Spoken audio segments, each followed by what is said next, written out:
When I was growing up, I had a stuffed tiger named Hops, one that I loved more than anything. A friend of my mom's had given him to me when I was 4, and he was supposed to be named Hobbs, but I misunderstood and I called him Hops.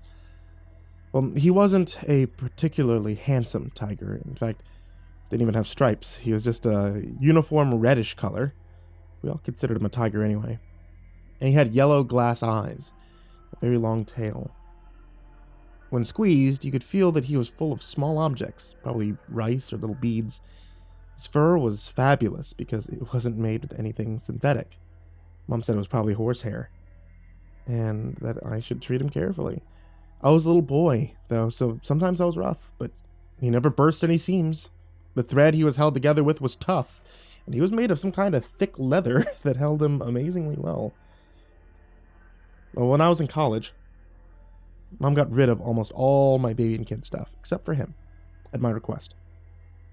I put him in my lap, I looked him over that night, and I got him back. His sweet, lopsided face was grungy, but familiar. And I stroked his hair. A few patches were missing. The leather underneath had a slick texture that I attributed to age. I stroked those patches, and in a moment of sappy nostalgia, I gave his nose a little kiss. Then I wrapped him in a blanket. I put him in a box. I sealed it up. 10 years later, I gave him to my daughter to play with. She got attached to him instantly. She called him Hop. It made me happy to watch her play with him. He became a member of the family. My wife let him sit at the table with us. My daughter fed him bits of her food, which we allowed if she would tie a bib around his neck. His face got sticky and crusty after a while, so my wife wanted to throw him in the wash, but I didn't like the thought of him tumbling around in there. The leather getting soaked, So I bathed him myself, talking to him, using a soft washcloth to get the food off. My daughter took excellent care of him. I rarely had to remind her to play with him gently. She had a baby sling that she carried him in. And at night when she slept, she sucked on his tail. Some more hair fell out, but he kept up incredibly well. Yeah, his seams held tight. I was watching my daughter play with him outside, talking to my mom on the phone, and I brought him up. Good Lord. Poor guy's still around? Of course he is. He's doing fine. Was he missing all his hair and his eye? Nah, he's got some bald spots, but I knew men his age with a lot less hair than he has. The eye just gives him character. Mom laughed. Who gave him to me anyway? I can't remember. Oh, I had a friend from the aquarium who worked in PR with me. He gave him to me to give to you when you were 4, I think. Said he loved it, but couldn't have it around. That's weird. Why couldn't he have it? Oh, I don't know. Chuck was huge on animal rights. He probably didn't like the fact that it was horsehair. Yeah, probably. His name actually is Hobbs, right? Yeah, but I pronounced it Hops. We laughed. Yeah, Katie calls him Hop. That's cute. I'm glad he's still around to get a little love. Hopefully she treats him better than you did. She carries him around in a little baby sling. Mom thought that was a riot, and I promised to text her a picture. So how did you know Chuck again? Oh, he worked in the same PR department for the aquarium. He was a good man. I think he had a rough personal life. What happened? I don't know the specifics. I think he had a rough divorce. He quit about a week after he gave me Hobbs. Said he needed to go and get a fresh start somewhere. He'd been pretty troubled before that, so I imagine the divorce finalized. He got out of town, start over. Oh, that's awful. How are you and Maddie doing? Well, we talked about my wife, about Katie, and eventually we hung up. I checked on my daughter, who was pushing Hops on the swing.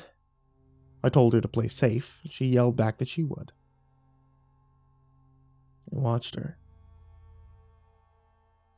And I thought about how many years of joy and love that Hobbs had brought us. In a burst of some strange emotion that made my throat close a little, I vowed to find Chuck and thank him for giving me the tiger so many years ago. So I looked up the aquarium and the old employee records, and I found him pretty quick. His name listed right next to my mom's. His name was Chuck Palmer. I looked him up on Facebook, Twitter, but I didn't find him on either. He wasn't on either of those. Not surprising, given the fact that he was probably in his early 70s. It was worth a shot. So I turned on Google, and I was surprised to see an article pop up. It's based out of a state across the country, dated about 5 years ago. Local man arrested in stunning development. I clicked on it and began to read. At the time the article had been written, Chuck was being held in custody for desecration of a corpse. After testimony given by the owner of a morgue and a funeral home, the owner, who was being charged with a separate crime, claimed that shortly before the funeral, but after the embalming of Chuck's daughter, Chuck had asked him for a favor. He offered the director a considerable amount of money in return. In debt and desperate, the director agreed. He swept the incident under the rug. But what, the article questioned, had Chuck done? Chuck in jail was interviewed, and when asked this question, he smiled. A, quote, sad, small smile. Said, I wanted her to be loved, but it hurt to hold on. I couldn't do it, so I gave her to someone I knew would love her forever. I made sure she'd be safe. My heart was thudding in my chest. I felt cold, my hands were tingling, my eyes unfocused and got wider and wider. I picked up my phone as I flew out of my chair, running for the backyard. When she answered, I was at the door. David, how is everything? Hobbs is his daughter! It's his daughter! I wrenched the back door open. My daughter, Hobbs' tail in her mouth, paused mid-stride as she looked at me fearfully. Daddy? The tiger's tail fell out of her mouth. The hair wet and matted. On the other end of the line, my mother was screaming my name.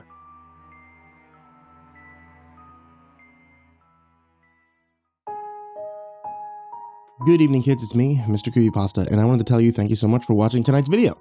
If you guys are looking for a nice hot beverage to enjoy while listening to scary stories, or if it's still snowing out where you guys are, because I keep seeing that everywhere, then might I suggest you check out etsy.com/shop/ivorymonocle tea. It's my wife's tea shop. She has numerous different teas that you can be able to get, as well as Dungeons & Dragons and Creepypasta themed teas. And if you ask for the Mr. Creepypasta dabbing sticker, if you get a Mr. Creepypasta Dark and Stormy Night tea, then you get the special little sticker that I threw together. And of course, I want to give a very, very, very big shout out to all of my followers on Patreon, especially Bloodlace, Peter Bowie, AcidSystem, F, Alan Hyper, Brennan Matthews, Mary Massacre, Janine Hook, Paul Livingston, Seth Joseph Richards, Ashlyn, Deadeye Nick, Azad Hosenbokus, Rick Dance, Bryce Charles, Luminen Walker, Sheri Morgan, Jake Mcnee, Victoria Helton, BDH9294, Melinda S, Phinney, Nathan, Dante Rowe, Jane Rennalls, AceBandg, Ryan Kellum, Bobby J. CAVANAUGH, Barbara Biggs, BellaBailey, NinjaGrace, Dad Obsessed Trash, Suzanne Grow, Tommy Walters, Tater Chip, Onbu Op Willie, Sarah Gree, Yuri Catslash, Randy, Brad Gustafson, Sean Tristan Markham, B. Lisa Tyser, Jose Rodriguez, Adagio Rose, Peaceful Buddha, Azarine Fox, Freddy Krueger, Ho Gunkchi, Justin Johnson, King Hades F13, Michael Scarborough, James Lowe, Someone You Love, Nina Smith, Rafael Rodriguez, and Chance Burnett. You guys, as always, are the real MVP, and I can't thank you enough for helping me get to where I am now and, generally keeping me alive. So, thank you all so much for supporting on Patreon. Thank you everybody in the description for supporting on Patreon. And thank you everybody out there who's listening and watching somewhere across the many reaches of the internet. Have a good night and sweet dreams.